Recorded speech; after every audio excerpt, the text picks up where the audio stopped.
So this is a really quick video on how do you know if what's happening with the astro weather is going to affect you personally? Because just because something is happening in the sky and just because the internet is all lit up on all the socials of, oh my gosh, the sky is falling, this is what's happening here, or this particular moon is so intense and so rare and it'll never happen again for 200 and some years or 1,000 some years or whatever it is, doesn't mean it's going to affect you. It's really important to actually know what's happening with your planets, to know if what's happening in the sky at the moment, these transits, these things that people are talking about, are going to be interacting with what's happening in your chart. Because if they're not, then you might not feel it personally as much. You might feel it collectively, but like in your own day-to-day life, you may not feel it. So there's a couple places you can look. The first one is you can use this wheel. This is your natal chart. And in the comments, I will put a couple of links on how you bring this up yourself. So this is just a natal chart. This is just a snapshot of what was happening in the sky for anybody at the moment of their birth, at the exact minute of their birth. And this gives us a sense, here, if you can read it, this shows us where the planets are at. But for some people, if you don't know all the glyphs, that's really great just to look over here to the right. And it lists all of the planets, what sign they're in, and then what degree they're at, what house they're in, and whether they're retrograde. So I'm looking over here. So we've got the wheel here in the middle. So just to the right, where it says planet positions, we see every planet over here listed, and then a couple other things. The node is listed, Chiron, ascendant, midheaven over here. So it lists what they are. And then the next row here, you might not know what the glyphs are, but if you scroll down here, it will show you what the glyphs are. I'll show you in a second. So this is what sign they're in. So all of these glyphs here are the sign that, this one's Capricorn, this one's Libra. And the next to it is the degree and the minute. And that's the stuff that gets important.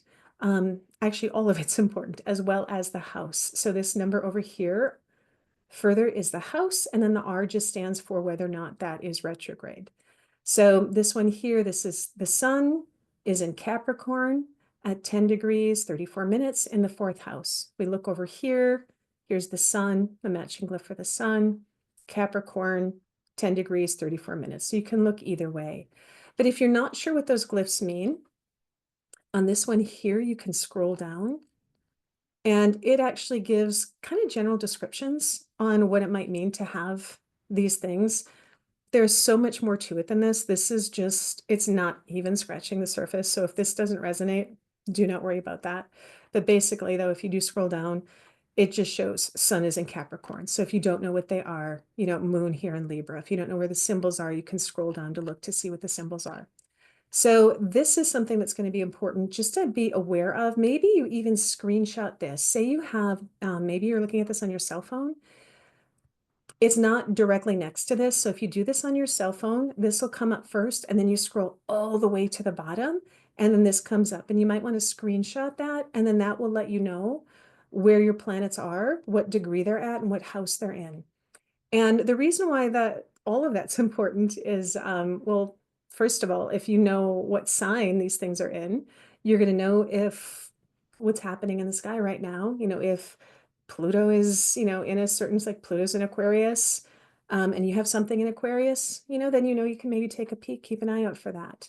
The degrees matter because the closer the transiting planet is to the degree of that planet in your natal chart, you're going to feel the influence more. So if it's further away, you might not feel it as much. If it's closer, you'll tend to feel it more, usually within a few degrees, depending on what it is. Sometimes it's within 1 degree, sometimes it's a little bit bigger. And then the final thing is the house, and that gives you a sense for what area of your life you're going to feel it in. So, for some, like here, we've got Mars in the 6th, that's going to be in someone's day-to-day life. If it's in the 7th house, it could be with relationship. If it's in the 10th house, it could be with career. So that also gives us a sense of where something is happening in our lives. So you just want to get a sense of where are your planets, like what sign are your planets are in, what degree they're in. And then you'll know, depending on where that transiting planet is in the sky, if that's going to affect you a little bit more. So I'm going to show you 2 more things for how to, where to look if you're doing some DIY sleuthing here to find out. Again, you can always contact an astrologer to get some help to try to break this down, because sometimes multiple planets are involved. Sometimes different, aspects are going on. Sometimes there's Time Lord activations. So there is more to it than that, but this is just to give you a real general sense, just real general, like, you know what, this just doesn't apply to me. Not like up here, like this person doesn't have anything happening up in Gemini. So if something is like right now, Jupiter's in Gemini. So it's not going over any planet. But if it was right on top, say a moon, or right on top of Jupiter, you probably feel that more. And that's called a conjunction. So when a transiting planet is right on top of a planet in your chart, that's a conjunction, and that's when you feel it strongest. So right now there's nothing there. So somebody might not feel a Jupiter transit as strongly as if it was right on top of another planet was there. There's other aspects that happen, so it doesn't mean you aren't going to feel it in any way. And it's in the ninth house. Again, more to it than that, but really briefly, if it's not directly on top of a planet, you may or may not feel it as much. And then when you pull up, like say you want to take a look at, so I do traditional, just to let you know, if you are using a traditional chart, so in the traditional chart, we have gotten rid of the outer planets. But if we want to go and look at the transit chart, which is what we want to do, so this is how we know if something is interacting. We click on the transit chart. It brings all the outer planets back anyway. So that's my point. So there I was in the traditional, all the outers come back. So this is what we would do. So if you're working with an astrologer to find out, what's happening in your chart with the transits, we would take a look at this and see what is on top of anything major. Again, there's lots of different aspects things can make. And let's look at this chart if there's anything right on top of anything else right now. I don't know, I just made up this chart, so we're going to see. Nothing really.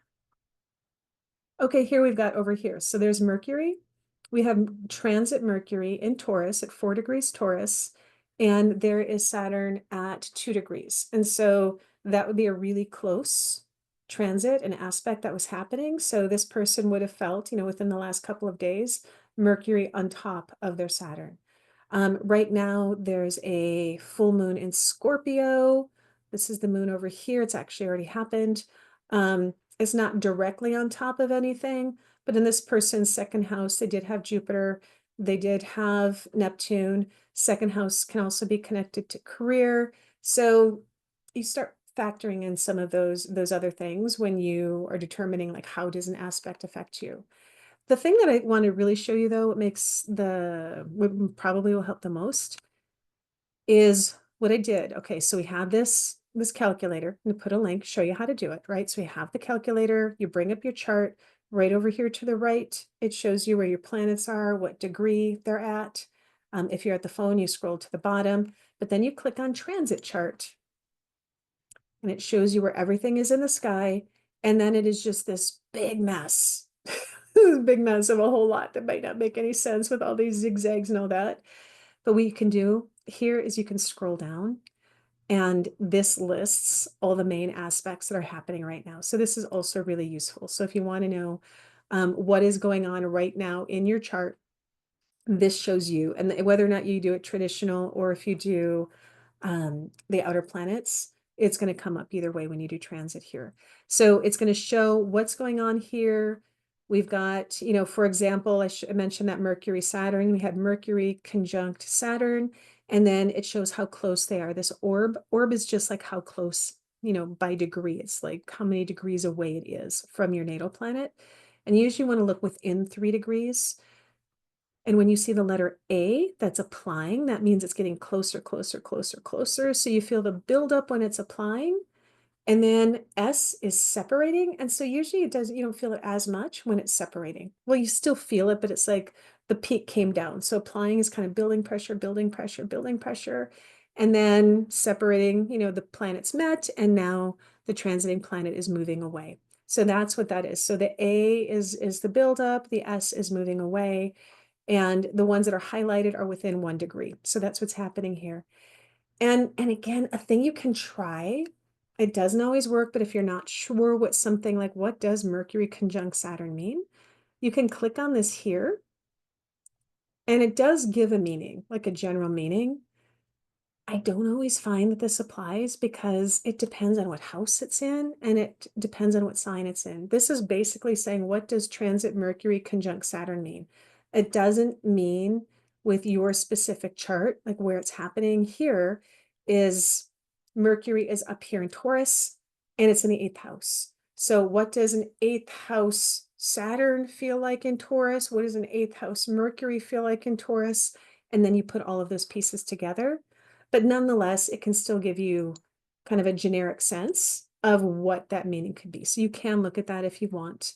But I really find this useful is if you don't want to look at these, if this gets a little overwhelming, and it is, this actually names the planet and that it's interacting with and how close it is, and if it's getting closer or if it's separating.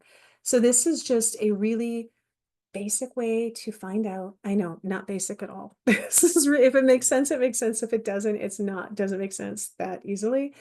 But this still kind of gives you a general idea of where you can start looking to see if all, because the astro chatter is only going to get louder and louder. And now everybody is an astrologer these days and has something to say. And every single transit or hiccup in the sky is a portal these days. And how do you weed some of that out? Take a look at your chart. You can get a sense of what planets are in your chart and are the transiting planets getting close to anything in your chart. And if they're not, you may not have to really listen to that. Again, conjunctions when it's right on top of your planet is the loudest. There are other aspects as well, but it tends to be the loudest when something is really right on top of your planet. So hope this helps a little bit and it does not leave you more confused than when you start.